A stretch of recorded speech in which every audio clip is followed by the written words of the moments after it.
Mungkin sedikit perkenalan, Bu Indira ini lahir di Bandung ya, 29 Oktober 1969. Mungkin untuk lebih jelasnya Bu Indira akan lebih banyak sharing dengan kita tentang bagaimana perjuangan beliau yang menghadapi kanker payudara yang mungkin sekarang menjadi momok yang menakutkan lah untuk perempuan Indonesia saat ini ya. Mungkin saya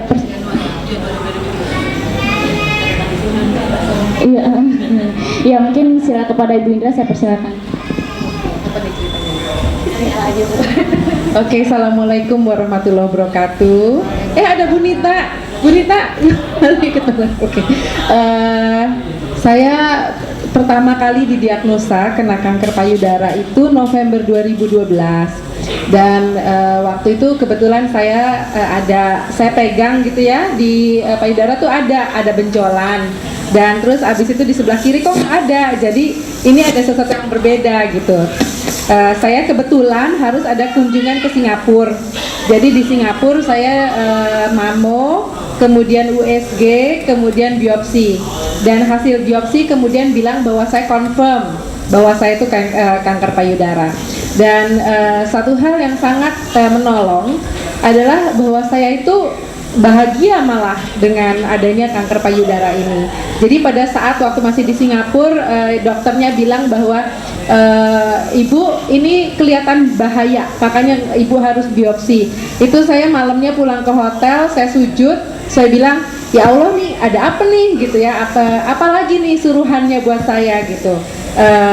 Pesannya apa gitu, apa yang saya harus lalui. Kemudian seperti ada diskusi dalam kepala saya selama saya sujud, bahwa ini adalah jalan sebenarnya untuk saya menginspirasi banyak orang. Jadi saya bilang sama Allah, ya Allah seandainya saya nggak sembuh, ya nggak apa-apa, saya redo, alhamdulillah saya masih punya waktu untuk bisa berbuat baik, bisa tobat, bisa bersyukur atas 40 tahun lebih yang begitu indah yang telah Engkau berikan. Tapi seandainya Engkau berikan saya waktu hidup lebih banyak, saya berjanji kalau sampai saya sembuh, saya akan inspirasi sebanyak-banyaknya orang bahwa bisa sembuh kanker dengan cara yang tidak perlu mahal dan tidak perlu berat. Jadi alhamdulillah saya diberikan hikmah oleh Allah untuk justru bisa mengatakan hal itu dalam sujud pada saat saya mendapatkan tanda-tanda bahwa saya kanker.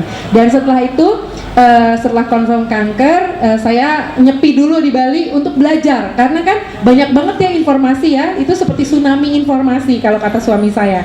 Jadi saya ke Bali sekitar sebulan 2 bulanan, saya bawa anak saya homeschooling di Bali, suami saya dan kemudian orang tua saya bergantian nemenin gitu ya, untuk saya bisa belajar aja gimana caranya menangani kanker sendiri, tidak perlu pakai dokter. Jadi saya kemudian mendapatkan berbagai macam hikmah, antara lain ke sini mendapatkan petunjuk. Jadi saya tiap jam 3 bangun untuk sholat. Ya Allah berikanlah petunjuk, apa nih jalannya yang saya harus lakukan supaya gampang, mudah, murah, meriah dan orang bisa ikut. Salah satu hal yang saya tekankan adalah bahwa apapun yang saya jalani harus bisa diikuti orang lain. Karena saya kan tujuannya itu tadi mau menginspirasi banyak orang. Kalau pakai jalan yang berat, yang mahal ya, ntar orang nggak bisa ikut gitu kan. Nah alhamdulillah saya dibawa ke sini dan mulai di sini tadi catatannya 12 Desember ya. Desember saya mulai dapat alat dan kemudian pada saat itu saya ganas sekali 85%. Jadi kenapa? Nah ya ini tuh ya, merah kuning hijau di langit yang biru. Merah kuning dan 85% waktu itu angkanya. Jadi ya udah alhamdulillah terima aja ya, emang udah Allah mau ngasihnya 85% gitu. Kemudian saya terus pakai dan alhamdulillah bulan pertama memang lelah, capek saya makainya. Jadi saya merasa lemas waktu bulan pertama. Tapi dan saya tetap kerja waktu itu. Tapi alhamdulillah mungkin karena udah biasa, bulan berikutnya udah nggak ada lagi terasa lemas. Dan kebetulan dari awal tuh pembuangannya saya nggak bagus, jadi metabolisme saya nggak bagus. Nggak pernah ada pembuangan yang BAK atau BAB yang heboh, nggak pernah ada. Keringet bau, selalu keringet itu selalu bau. angin selalu banyak, lebih banyak dibanding waktu sebelum saya pakai. Itu aja tanda-tandanya. Mungkin juga karena saya vegetarian, karena sejak saya cancer saya langsung vegetarian. Jadi mungkin nggak banyak yang ini ya, yang berupa massa gitu ya. Jadi banyaknya ke angin dan air gas jadinya. Saya juga suka dahak gitu. Mungkin kalau penjelasannya Profesor Warsito, Dr. Warsito itu jadi masuk ngerembes ke paru-paru katanya. Oke, nah jadi saya jalani terus dan alhamdulillah dari 85% turun terus. Nah, di tengah-tengah saya hamil. Jadi 6 tahun saya menunggu nggak hamil-hamil, justru pada saat saya kanker saya hamil. Subhanallah, artinya kan saya justru bahagia, tenang, justru damai gitu ya, mungkin ya hormonnya bekerja baik pada saat saya justru kanker. Nah, tapi karena saya hamil, tingkat aktivitas selnya naik drastis. Naik lagi, hampir ke 80 lagi kalau nggak salah, mulai naik ke 60 lagi, mulai naik ke 70 gitu ya. Nggak ada grafiknya ya? Nggak ada, oke. Tapi saya waktu itu sempat buat grafik jadinya naik. Nah, kemudian waktu itu saya berjuang mati-matian gimana caranya biar saya sembuh supaya kehamilan saya bisa dipertahankan. Saya juga mengikuti diet alkali, jadi diet saya benar-benar saya rubah, semuanya harus alkali supaya darah saya tidak mengakomodasi pertumbuhan kanker, supaya kankernya nggak betah. Nah, jadi saya buat seperti itu, tapi ya Allah menghendaki lain. Akhirnya keguguran, diambil janinnya, dan akhirnya ya turun lagi setelah hamil. Jadi memang kehamilan waktu itu benar-benar meningkatkan tingkat aktivitas sel saya. Kemudian saya terus jalani, kalau nggak salah jinaknya itu bulan 30% itu di akhir tahun 2013 ada ya? Mulai nggak dicatat ya, oke.